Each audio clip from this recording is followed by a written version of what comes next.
የሚገባኝ ነገር ማለት ነው። አብርሃም ነፃ ልሁን እኔ ራሴ ህሊናዬ እንዳይጠራጠር ማወቅ አለብኝ። ምንድነው ማወቅ የምትፈልገው? አላረኩም ተባልክ አይደል? በምንድን ነው የምታውቀው? እሺ የሆነ ሰው አላረኩም ካለ የቱ ጋር ሄደክ ነው? አንተም ጠቋይ ቤት ሄደክ ልትጠነቁል ነው? ጠንቋይ ልትጠይቀው ነው የምታውቀው? እኔ እኮ ግራ ነው የገባኝ። እኔ ሩታ ለልጇ ዋጋ የምትከፍለውን አክል አንተ ግን ዋጋ አልከፈልክም። ገባ? አንተ ለልጅ ዋጋ ስትከፍል አላየን።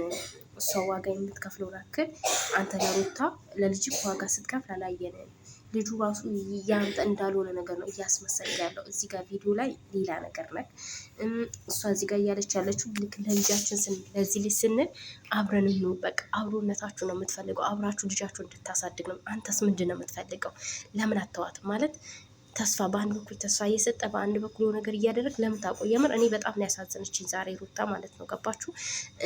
ማጣራት አለብኝ ራሴን ነፃ ለማድረግ ራሴ መጠራጠር ላይኖርብኝ ምናምን የሆነ የማይረባ ተጨባጭ ያልሆነ ሀሳብ ነው እያመጣክ ያለው ማለት ነው። አንተ የምር ለልጅክ የምታስብ ከሆነ ልጁ እያደገ ነው፣ ትልቅ እየሆነ ነው። ገባ?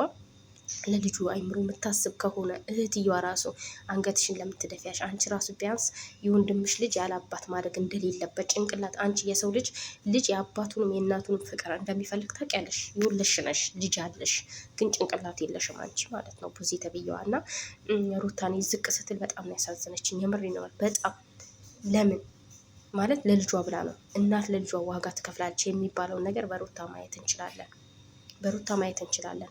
ኤርሜላ እርግዝናስ ለምን ተተው? ወይስ አዲስ አጀንዳ አድርጋችሁት ልትመጡ ነው? እሱ መጀመሪያ አንተ ከጀርባ ያሉትን ሰዎች አጣራ። ሩታና ኤፍሬም ግን በአንተ ላይ ያደርጋሉ ብዬ በፍጹም አላስብም። እሱ የእናትህ ልጅ ነው፣ እሷ ደግሞ የልጇን አባት ለምን ስትል ትጎዳዋለች? ምን ይሁን ብላ ልትጎዳው ትችላለች? ጭንቅላትን አሰራው፣ አበጋዝ ማለት ነው።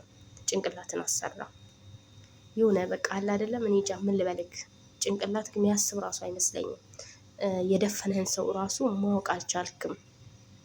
አንተ ሩታንትን ስትልክ የሆነ ነገር ስላለች ይቅርታ የጠየቀው ሁሉ ጥፋተኛ ነው ማለት አይደለም። ገባ? ጥፋተኛ እንዳልሆነ እያወቀ ይቅርታ ይጠይቃል። ምክንያቱም ነገር ለማብረድ ማለት ነው። ሩታውን እየሄደችበት ያለው መንገድ እንደዛ ይመስለኛል። ነገርን ለማብረድ ነው እንደዚህ እየሆነች ያለችው። ነገሩን ማለት ወደ ሌላ ነገር እንዳይሄድ በቃ አላደረኩ ማለች ይቅርታ እየጠየቀች ያለችው ለልጇ ስትል ነው፣ ነገርን ለማብረድ በቃ። እና በዚህ ልክ እሷን መጉዳት ለምን አስፈለገ? እሷ ከአንተ ጋር ጥሩም ጊዜ አሳልፋለች። በጣም ረዥም ጊዜ ብዙ ነገር አሳልፋችኋል። ገባች? ልጁ ሳይመጣ በፊትም በጣም ብዙ ነገርን አሳልፋችኋል። እየተናገር ደስ የሚል ነገር ደስ የሚሉ ጊዜያቶችን ደስ የማይሉ ጊዜያቶችን አብራችሁ አሳልፋችኋል። ዛሬ አንተ ልብክ ለምንድን ነው የደነደነው?